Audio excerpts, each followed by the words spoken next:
Hi everyone. Everyone has 24 hours in a day, and if you use them effectively, you can achieve a lot more than you think.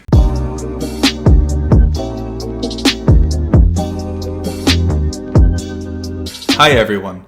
One of my personal obsessions is to find out how to be more productive. How can I achieve more in less time? There are tons of books out there trying to teach you to be more productive, all with their own theories and methods. But in this video, I would like to highlight one theory that everyone can apply in their own lives. This theory is called the Pareto Principle. Pareto's principle states that 80% of the results is achieved in 20% of the effort or time. So, in 20% of your time, you can get 80% of your work done. After you've reached this threshold of 80%, your efforts will result in less value compared to the first 20% of your efforts. So let's say you're working on a thesis report. You've done your research, the experiments are done, and now it's the time to just write down all the results. This theory states that with 20% you can generate 80% of the results. So in relatively little time, you can write down the majority of your report, and then a lot of time is spent on iterating and improving the result. You've reached 80% of the outcome, and this can be a very comforting idea, knowing that you've reached your goal, but now you just want to improve to get a higher grade. Some people might stop here and deliver the thesis report, and some others might work harder and longer to improve their grade. And it depends on the goal you might have. If your goal is to just pass your thesis, then this is fine. But if your goal is to have a high grade and maybe graduate cum laude, then you should work longer and harder to achieve a higher grade and putting in more effort, of course. But it's good to acknowledge the difference between the first 80% and the last 20% of the added value and when you need to stop. And it's good to be critical about this for yourself. So that would be my advice to anyone trying to work on something. When did you reach your 80%? What does 80% look like to you? And when are you going more into detail and putting a lot of effort, but the added value is much less? And to answer this question, it's good to keep the end goal in mind. What was your initial goal? Was it to graduate, or was it to graduate cum laude? If you are a perfectionist, then learning about this principle can be especially useful. Since perfectionists can hang on to one project for too long, spending a lot of time, while the added value is not so big.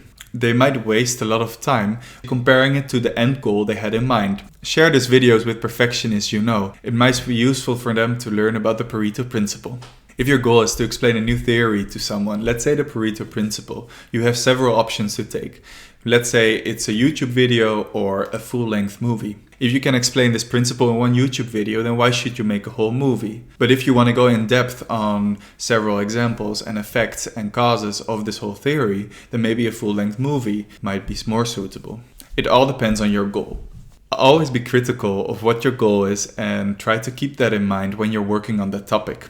So just always define your goal for a project. Let's say your goal is to become fit. Then working out 7 days per week might result in becoming fit, but maybe 3 days per week is already sufficient.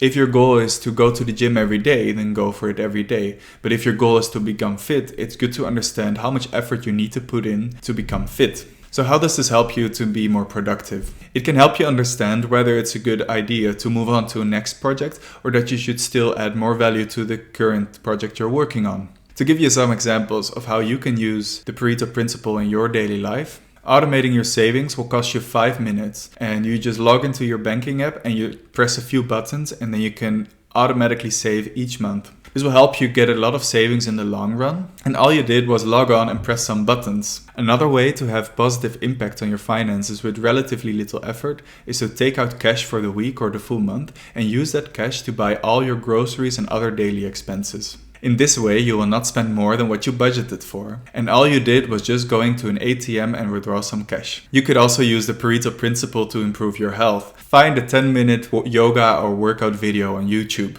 and do this video 3 times per week. It's completely free and you're already taking steps to improving your own health while just spending 30 minutes per week. Pareto's Principle benefits me every day. It makes me realize what's the most important thing that I could work on right now. Did I reach 80% of my results yet? Or should I work a little bit longer to get to that 80%? Or do I really want to make it perfect, and is it worth to spending much more time and effort to really make it neat? It's always good to ask yourself these questions. Everyone has 24 hours in a day, and if you use them wisely, you can achieve a lot more than you think. Try to use Pareto's Principle in your daily life, and let me know in the comments down below how it makes you more productive. If you like this video, make sure to give it a thumbs up, and if you did not subscribe to my channel, you can find the big red button down below. See you later!